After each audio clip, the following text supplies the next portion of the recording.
Okay, we're going to do a quick one on scaling. Let's take the OIF we had from before and drop that in and just open it up with a custom colors, so blue, green, red.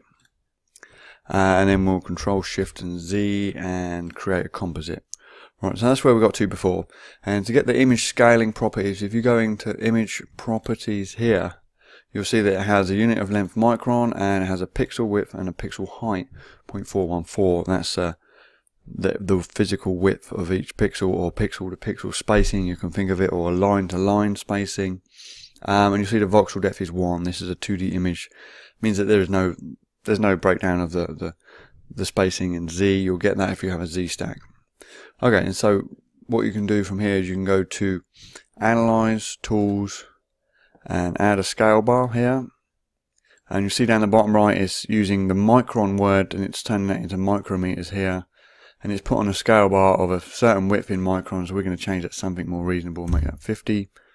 Note that I have this overlay checked. If you don't have it checked, it will put the scale bar onto whichever channel you have on at the time here on the blue channel, which is kind of, I don't see the function in that, but we want that onto overlay, so it makes it white. And then we can make the thickness, the height of that bar a little bit larger, make it look a bit more normal. I like to hide the text. That means you can scale the image without the text getting bigger or smaller and looking unprofessional. And then you can put the width of that scale bar. You have to make note and keep the width of that scale bar in the figure legend. And so you can pick wherever you want it to be, lower left, upper right, etc. And then you click OK, and then it's on the overlay. So the image now can be saved, and if you go File, Save as a PNG, it will be saved with the exact view you see right now. So if you change the contrast in the different channels and then Save As Is with the PNG, you'll just get a snapshot of what it looks like on the screen. You do get some differences. If you try and save as a TIFF, straight away you're going to get a data format TIFF because it's still in a data format 8-bit, 16, 13-bit data format. You need to convert it into a color format. To then get a picture TIFF, and then in order to get the scale bar on there, you have to flatten the image here, overlay flatten, to get that scale bar to then be put on top of that image as well. So I just go straight for the PNG unless somebody needs it. You can always open up a PNG which is lossless and then save it as a TIFF in any image software, and that's probably the quicker way for the odd occasions you do need to submit these images.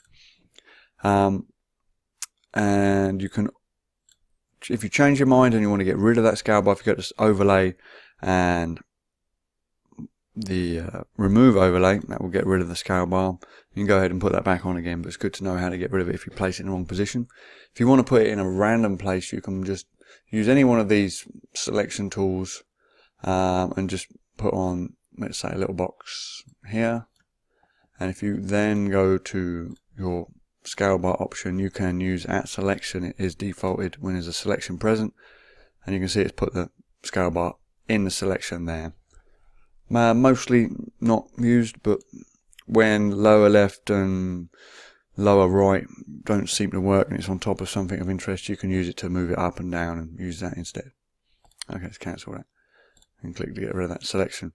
Okay, occasionally you will find that it will give you pixels.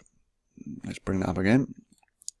It will say 44 or 50, whatever number you have, it will say pixels instead.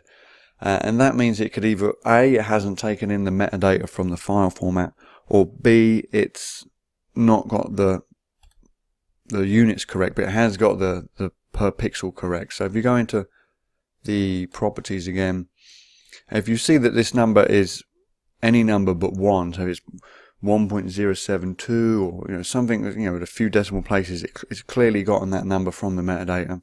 But if this word can occasionally be pixels instead of microns, and you can change that to microns. If this number is not 1, I'm happy to go with that. But if these numbers are all 1, then it clearly didn't grab the metadata there. You can also go in and look into further detail into the metadata. If you show info, you get a window from whichever file type, it get more or less detail, and you get a long breakdown of all the different parameters that the software Olympus or Nikon, etc. Software will save, and you'll see in there whether it's got the exact parameters. If this is empty and there's nothing there, then it clearly didn't get the parameters when it opened up from buyer formats, which occasionally does happen. Very, very rare, but occasionally it does happen. Okay, so that's the scale bar, and we'll go from there on the next one.